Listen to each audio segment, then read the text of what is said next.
कैसा लगा ये? बहुत सुंदर पूजा और कुणाल की मेहनत मैंने फर्स्ट टाइम एक्सपीरियंस किया है अपने लाइफ में। कोलकाता की देवी ऐसी होती है। मैं हमेशा से सच में जाना करती थी और आज मैं यहाँ पर हूँ। I am very grateful to Puja यार कि उन्होंने ये जो कोलकाता से देवी बॉम्बे तक आई हैं, उनकी भगवान करे देवी सफल होती रहे और 50-50 सालों तक ये सेलिब्रेट करें। आपको गरबा कितना? बहुत सालों से वो कोशिश कर रही थी कि उसको लाना था, वो हमेशा बोलती थी और बहुत अच्छा रही है। आपको गरबा पसंद है कि नहीं मैम? अरे मैं मध्य प्रदेश से हूँ। मैंने बचपन में इतने डांडिया खेले और बहुत सारी कॉम्पिटिशन्स भी जीती है। क्या बात है। डांडिया एक्चुअली मुझे दुर्गा पूजा का पता लगा तो मेरे दिमाग में ये था कि of course first of all मैंने कभी बंगाली लुक नहीं क्रिएट किया है, so I wanted to recreate it. और फिर मैंने सर्च किया नेट पे देवदास पारो लुक्स और जब मैंने सर्च किया तो ऐसा ही कुछ उसका लुक आया। ऑफ कोर्स एग्जैक्ट मैच करना पॉसिबल नहीं है, she is the OG Aishwarya ma'am of course, but मैंने ट्राई किया कि मैं थोड़ा बहुत मैच कर पाऊँ बंगाली लुक। सो यस, पारो का ही क्यों आपने रेफरेंस चुनना? बिकॉज मुझे याद था कि वैसा ही कुछ उनका था लुक ना, थोड़ा टच ऑफ बंगाली था उसमें। सो आई थॉट कि हाँ मैं ये करती हूँ और मुझे करना भी था काफ़ी टाइम से। So that is also one of the major reason. तो ये फर्स्ट टाइम है आपका जो आपने ये लुक को? First time I have done any Bengali look. First time I have attended Durga Puja.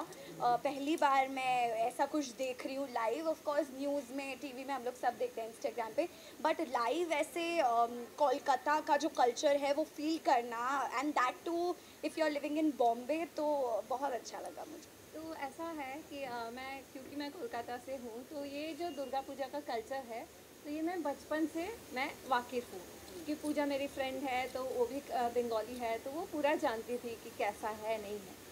But जब हम लोग बॉम्बे में रहने लगे, ऑफ कोर्स वर्क प्लेस यहाँ पे है, तो डेफिनेटली वो वाला माहौल तो नहीं मिलता था।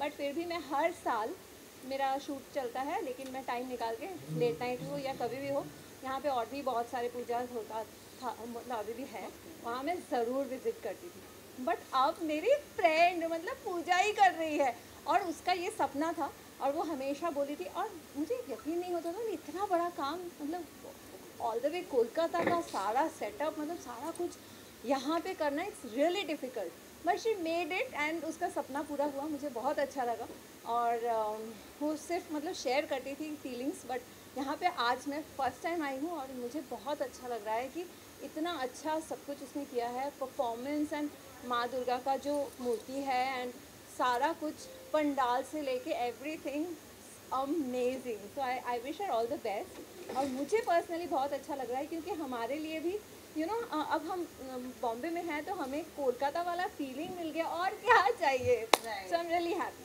तो इस मौके पर माँ दुर्गा से क्या मांगना चाहेंगे?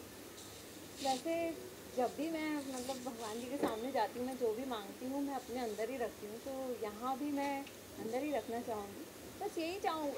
ऑफ कोर्स मतलब उनको तो सब कुछ पता ही है कि मुझे क्या चाहिए, क्या जो कुछ भी लाइफ में हो रहा है, सो डेफिनेटली वो हमें ब्लेस करेंगे और बहुत अच्छा आगे के लिए वो हमें ब्लेस करके जाएंगे। छोटी मोनालिक सकती हम उम्मीद कर सकते हैं? क्यों छोटी क्यों, छोटा भी हो सकता है, जो भी है। हाँ, तो मतलब वो भी एक है। हाँ। तो वो भी माता रानी अगर चाहेंगी तो डेफिनेटली वो भी बहुत जल्दी आ जाएगा या आ जाएगी। राइट। अभी मोनालिक साहब सामने हैं और बिग बॉस की बात हम ना करें, ऐसे कैसे हो सकता है, क्योंकि ये नया सीजन अरे बहुत स्टार्ट है अभी, मतलब हाँ, अभी क्या ही बोलेंगे, तो बट स्टिल। लेकिन आपका कोई दोस्त वगैरह जो अंदर हाँ, इस बार तो बहुत फ्रेंड्स हैं। हम अभी बेकाबू में ईशा के साथ मैं काम कर रही थी, मैं शालीन ईशा, सो डेफिनेटली वो है, नायरा है। अभी मैं नायरा से मिली भी थी, तभी वो बताई नहीं थी, मतलब हाँ, it was a surprise.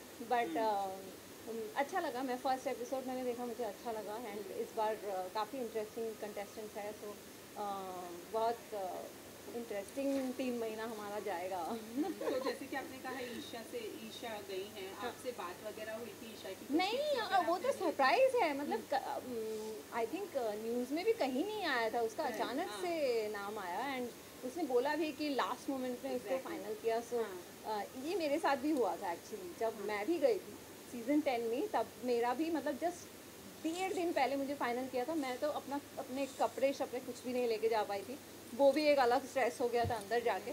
But ये लास्ट मोमेंट वाला ना बहुत मज़ा आता है, क्योंकि आपको पता ही नहीं है क्या करना है, तो आप कुछ प्लान भी नहीं कर पाओगे और जाके मतलब आप रियल रहोगे। Right, so this is good. Although इतने सारे कंटेस्टेंट है, बहुतों का आप नहीं भी जानती होंगी, लेकिन किसका गेम देखने के लिए आप मतलब किसका एक्साइटेड है, कौन आपको लगता है कि सबसे ज़्यादा एंटरटेनिंग और इस सीज़न का सबसे बेस्ट कंटेस्टेंट हो सकता है? आई थिंक स्ट्रॉन्ग कंटेस्टेंट तो डेफिनेटली विवियन होगा ही। या तो मतलब उसका एंट्री भी जब हुआ तो काफ़ी सॉर्टेड था, और मुझे दोनों एक ये शहजादा और अविनाश का जो जोड़ी का जो फर्स्ट डे जो दिख रहा था, आई थिंक वो इंटरेस्टिंग हो सकता है। लाइक यू नो हमारे सीजन में भी मन्नू मनवीर का जो था वो हो सकता है। अभी तो बहुत शुरुआत है, तो लेट्स सी आगे जाके क्या होता है। किसी की जोड़ी बनने के चांसेस लग रहे हैं? लव एंगल 60 डिग्री मिल सकते हैं?